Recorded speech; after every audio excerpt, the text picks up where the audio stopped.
Hello. Hi. How you Thank you doing? for waiting. Really appreciate. Yeah, no problem. How Yeah, you guys doing today? great, great. And good to see you again. Last time we met in Chicago, I think. In Chicago, yes, we did. Yeah, yeah, You are fashion and fashion each time I see you. yeah. Great. Are you still in Europe at the moment? I'm in Florida at the In moment. Florida. Great, great. Yes. Yeah, no, Perfect. I lived in Italy for 23 years, so now we go back and forth. So, but more time in Florida. Great, Mm. great.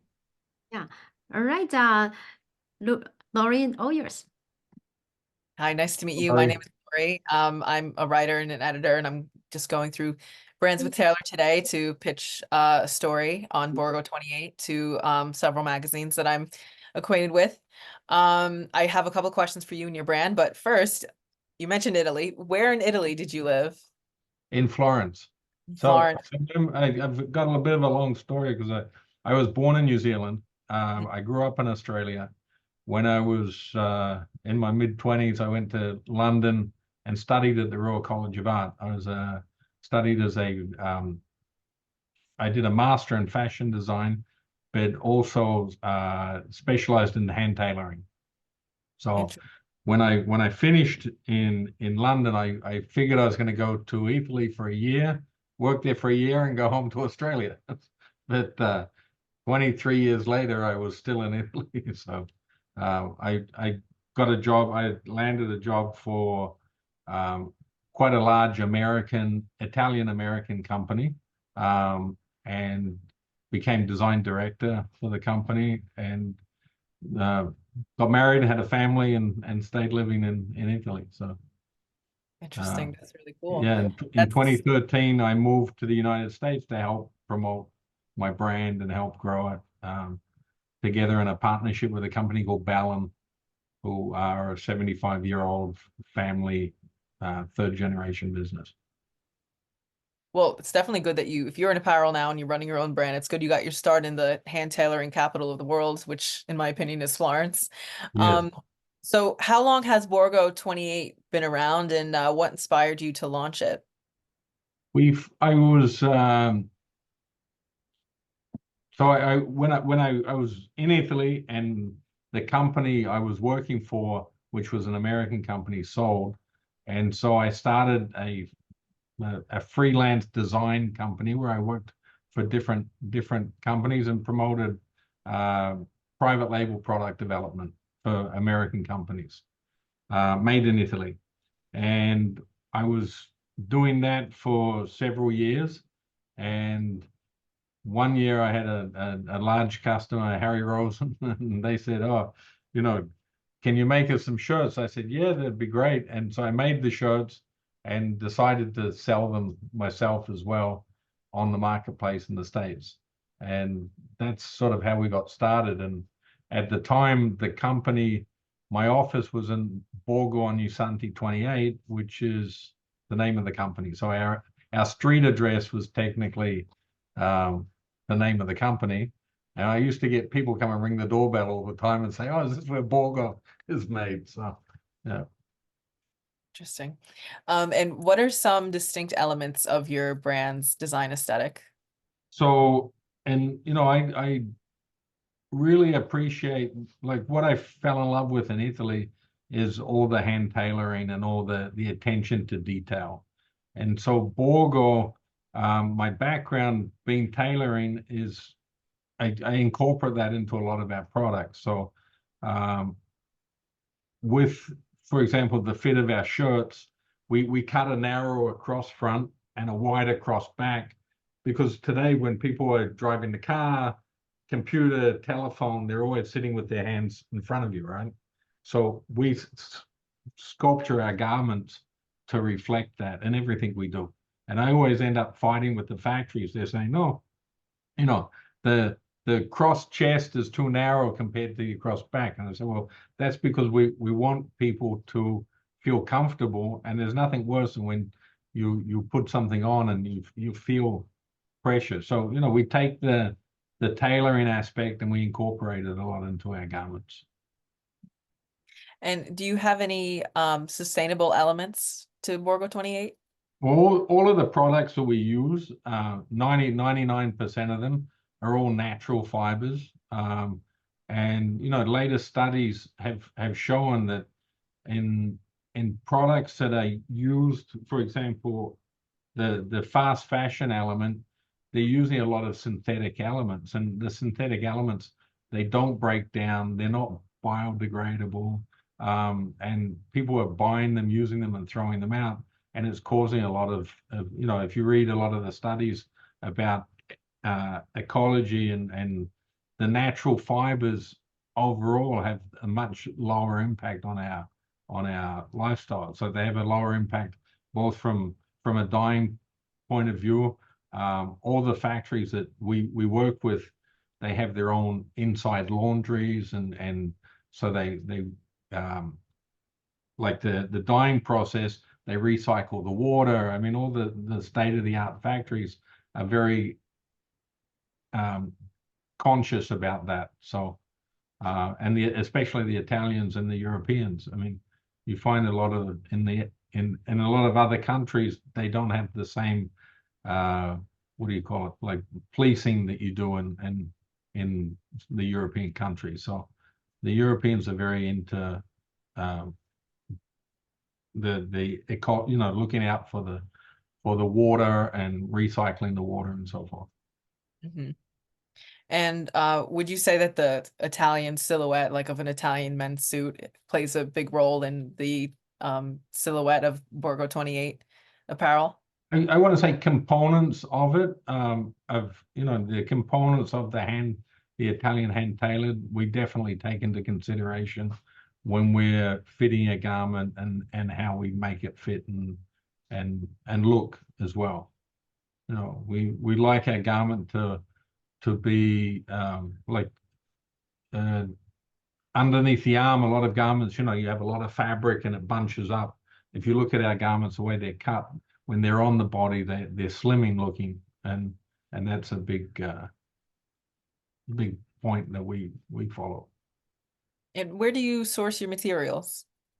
At the moment, our main production comes out of Italy, and then followed by Turkey, and some of the outerwear and sweaters we do in China, but mainly, I want to say a lot of and we just started working a lot also in Portugal. So, we source around the world, but Europe is the main basis of everything. Mm-hmm. And what would you say separates your brand from other sustainable menswear labels that are out there? I think, we like to be contemporary. We like to be, we try not to do boring clothes. We do things that have not just a design detail, but the clothes that are exciting and fresh, and we change the look and the palette, regularly. Every season we try and come out with a fresh new look. And so is there anything in particular that inspires your designs? Like, what's the process from going from like a sketch design in your head and to eventually being in a package that someone receives from Taelor? We start, so people calling all the we actually start, we design a lot of our own fabrics, and lately, because we believe, in texture and softness, and so we really do analyze and start from the yarn up. So where a lot of companies buy, ready-made fabrics and so forth, we design and produce a lot of our own. Interesting. And so other than your design elements and things that inspire the apparel in your brand, what benefits have you seen your partnership with Taelor offering your customers? Well, at the moment, our biggest focus is to get brand awareness.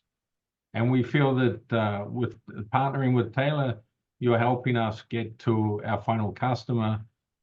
In the last 2 years, we've been focusing a lot on social media and growing our social media and growing elements that direct. We've launched a catalog and we've launched our online website, and that's all in the last 2 years. And we feel Taelor's very important to us to be a partner and show that we are looking to connect mainly with the individual that wears our clothes and get the feedback and understand what the real people say. We just took our own customer service for the website in-house, so we now have an in-house customer service, so we're getting the phone calls and we understand what the people really think. Mm-hmm. Yeah, Laurie, quite a lot of guys, they wear the same thing again and again. I'm sure you know better than I do. And but when it comes to rental, because we have AI and have the stylist, human stylist both combined. So then when it comes to someone style you, they tend to be more a lot more willing to try something new, expand their fashion horizon. And as a result, they were able to get try on brands like Borgo 28 and some other brand. And many times they will be surprised. They realize, oh, I actually look good in this type of style, or I actually look good in this type of design. And then turn out that they will actually go on start trying more of those type of brand and even buy more from their brands. Yeah, I think in the last few years, if you look at what's happening in America overall, and look at all the fast food chains and everything that are closing, right? I think social media has really connected brands with people, and it gives you so much more exposure. But you also have direct contact, and people, they like to look at the reviews of garments, and they like to see what other people think about garments, and the feedback we get with social media is incredible, right? And Taelor is a big part of that, I think. And Laurie, I'm sure you're not surprised, but many of our customers, they will say, I will never wear da da da. But then when you say, okay, how about I give you a bonus item, and why don't you try this green shirt? They say, I never wear green. How about you try these olive green shirts? And they say, can I buy 3 more? The same thing. So many times they think they are certain way, but they actually just haven't tried. Or they say, I will never wear polo, but how about this type of polo? I say, oh, I didn't know these also called polo. It's just because most of the guys, they wear the same thing again and again, and they didn't know the industry has been evolving. There's a lot more different style, different fabric, and different type of design. And then through rental, they now have more chance to try something new and different, and then discover emerging brands like Borgo 28. Right. You definitely make it easy for them too. I've also found, like it's all every day is a learning experience, right? So with our online that we've been putting out garments and now have the possibility to relate directly to our customer. A lot of the stores where they say, oh, no, I'm not buying that. That's too fashion forward. That's not selling. And then we're finding online that our sales are really strong in items that we didn't necessarily sell at retail or at wholesale. So, I think the same goes with you guys. People are afraid to buy anything new, and a lot of times they go to safe. But having direct to the customer, having a service like yourself that can push people to try new styles is to the advantage of everybody. Yes, thank you. So those were all the questions I have now, unless there's something Anya would like to add. I'm just curious about what's trending, what's coming, what's next. Oh, well, actually, a couple of our big style in shirts, we had a lot of vertical stripes and horizontals, like big stripes, and they sold very well at retail. They outperformed a lot of the micros. So I see the larger stripes, and we have a lot of those in our new collection. Also a lot of more interesting knit models and knit jackets and so forth. So, I think between the knit and the larger stripes, stripes have not been in the forefront for a long time, and I think it's ready to come back.